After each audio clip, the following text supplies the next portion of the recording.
सवाल है, दूसरा सवाल है, एक द्विघात बहुपद ज्ञात कीजिए जिसके शून्यकों के योग तथा गुणनफल क्रमशः दी गई संख्याएं हैं।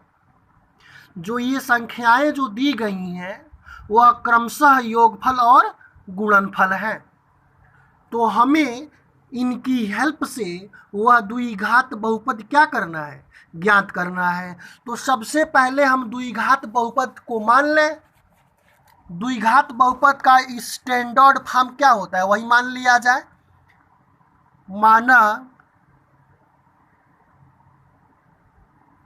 माना वह द्विघात बहुपद ax square plus bx plus c है जिसके शून्यक क्रमशः अल्फा और बीटा है। अब चलते हैं प्रश्न में। अकॉर्डिंग टू क्वेश्चन शून्यकों का योग, हमने अल्फा बीटा शून्यक माना है और जोड़ दिया शून्यकों का योग। शून्यकों का योग कितना दिया हुआ है, 1/4। शून्यकों का योग 1/4 है और शून्यकों का योग वास्तव में होता कितना है, तो -b/a, 1/4।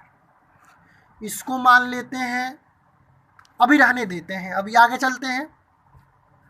शून्यकों का गुणनफल अल्फा इंटू बीटा कितना दिया हुआ है, -1, तो -1 और होता कितना है, तो c/a होता है -1। अब इसमें देखें और इसमें देखें, दोनों में, इस भिन्न में देखें और इस भिन्न में देखें, दोनों के डिनोमिनेटर यहाँ पर 4 है और यहाँ पर क्या है, 1 है। इसको हम ऐसे लिख सकते हैं, दोनों रेशनल नंबरों में डिनोमिनेटर मतलब हर क्या है, समान नहीं है।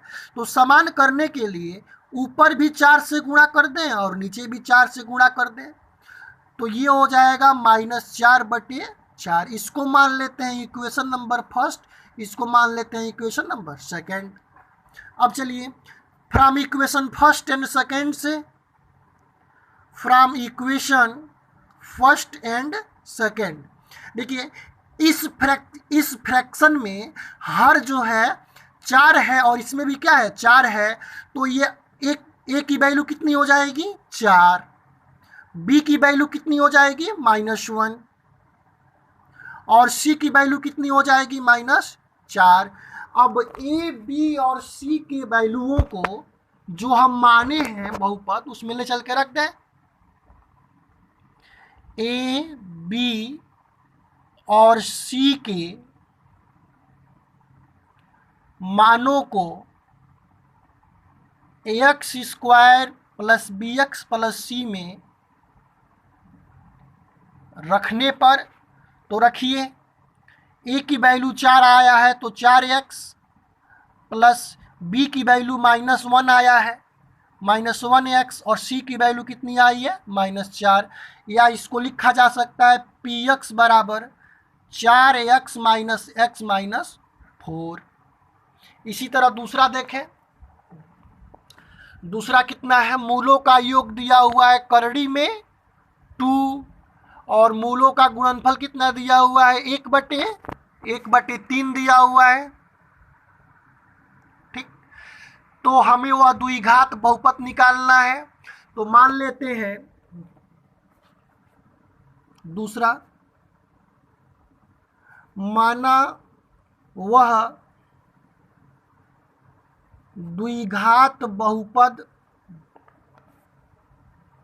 ax square plus bx plus c है। जिसके मूल या शून्यक अल्फा और बीटा है।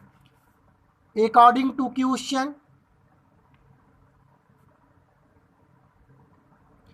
अब ध्यान दीजिए, हमने जो द्विघात बहुपद माना है इसमें कांस्टेंट क्या है, ए बी और सी।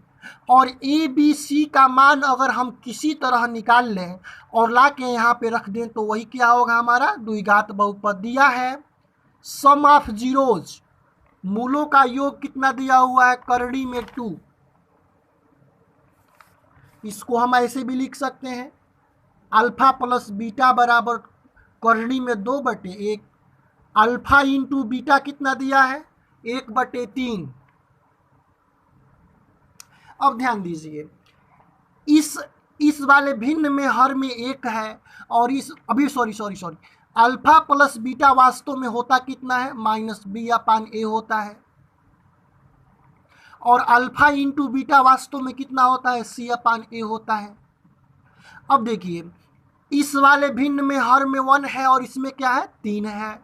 अगर हम हर को बराबर कर दें उसके लिए हमें ऊपर नीचे क्या करना पड़ेगा, 3 से गुणा करना पड़ेगा। तो ये हो जाएगा 3 करड़ी में 2/3, समीकरण नंबर 1। और ये हो जाएगा समीकरण नंबर 2। यहाँ पर देखिए, इसमें भी 3 है और इसमें भी 3 है, और बाएं पक्ष में इसमें भी a है इसमें भी a है। तो एक from equation first and second, a की वैल्यू हो जाएगी 3, b की वैल्यू हो जाएगी -3 करड़ी में 2 और c की वैल्यू हो जाएगी 1। अब a b c का मान, नाउ a b और c का मान ax² plus bx plus c में रखने पर तो रखा जाए, a का मान 3 निकला है तो 3x अब प्लस b का मान 3√2 इंटू एक्स अब प्लस c का मान 1, या इसी को लिखा जा सकता है px बराबर 3x माइनस 3 करड़ी में 2x प्लस 1। यही क्या होगा, वह अभिष्ट बहुपद होगा, द्विघात बहुपद होगा जिसके शून्यकों का योग करड़ी में 2 और शून्यकों का गुणनफल 1/3 है। इसी तरह आप लोग तीसरा, चौथा, पांचवा, छठवां करेंगे। इसका एक अल्टरनेटिंग मेथड भी है। अगर शून्यकों का योग और शून्यकों का गुणनफल दिया हो तो वह द्विघात बहुपद निकालने का एक फार्मूला होता है, x² माइनस मूलों का योगफल इंटू एक्स अब प्लस मूलों का गुणनफल। इससे आसानी से निकल जाएगा। तो ये आपको नेक्स्ट टर्म पे बताएंगे। धन्यवाद।